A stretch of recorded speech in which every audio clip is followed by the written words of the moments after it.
Our final module is on energy, the environment, and climate change.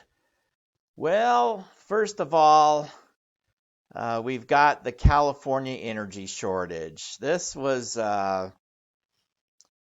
frustrating and humorous at the same time to economists because it was created out of thin air by the politicians of California who wanted to endear themselves to their constituents by holding the price of energy below equilibrium.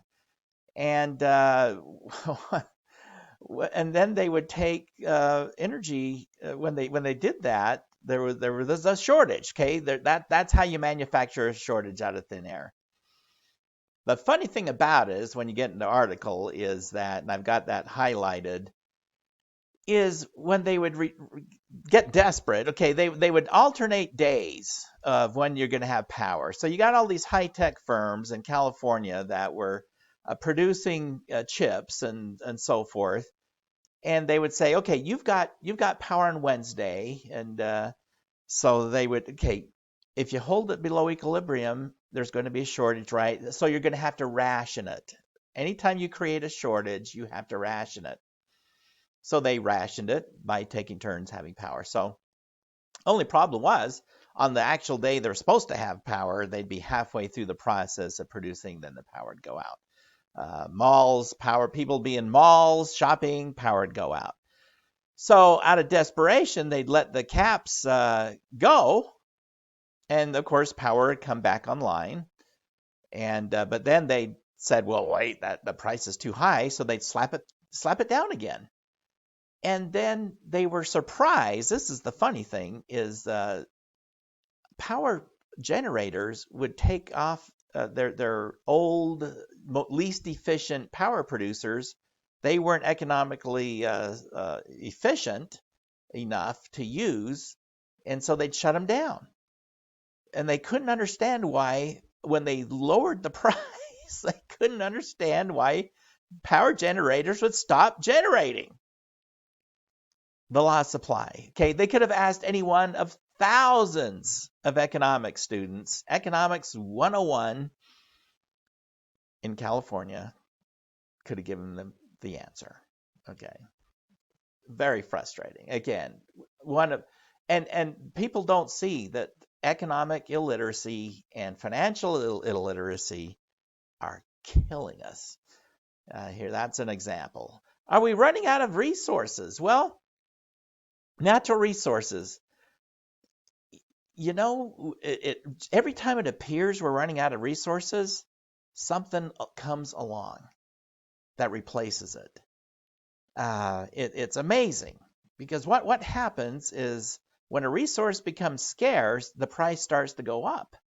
And as the price goes up, it makes something new more economically viable, and it eventually replaces that thing. We've seen it with say whale oil. Remember, we were running out of whale oil, and there was a big concern.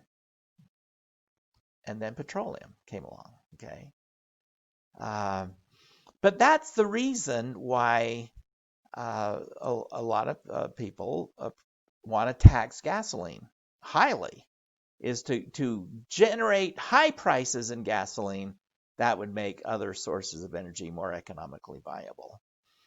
Well, this article here is really interesting if this is something, an area of interest.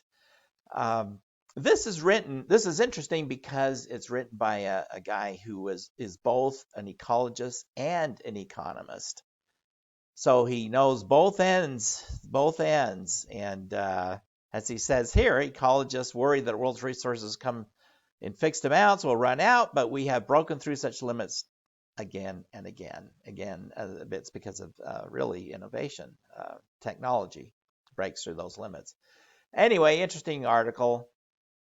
Um, and then we've got an Economist magazine, A Warming World, on economics of climate change. And it talks about economically viable solutions. Okay, any solution has to be economically viable. And one of the things that in here I want to focus on is this right there. To understand that context, it is important to understand all the things that climate change is not. It is not the end of the world. Humankind is not poised, teetering on the edge of extinction. The planet itself is not in peril. Earth is a tough old thing and will survive, and though much may be lost, most of the wondrous life that makes Earth unique, as far as astronomers can yet tell, will persist. Now, why do I focus on that?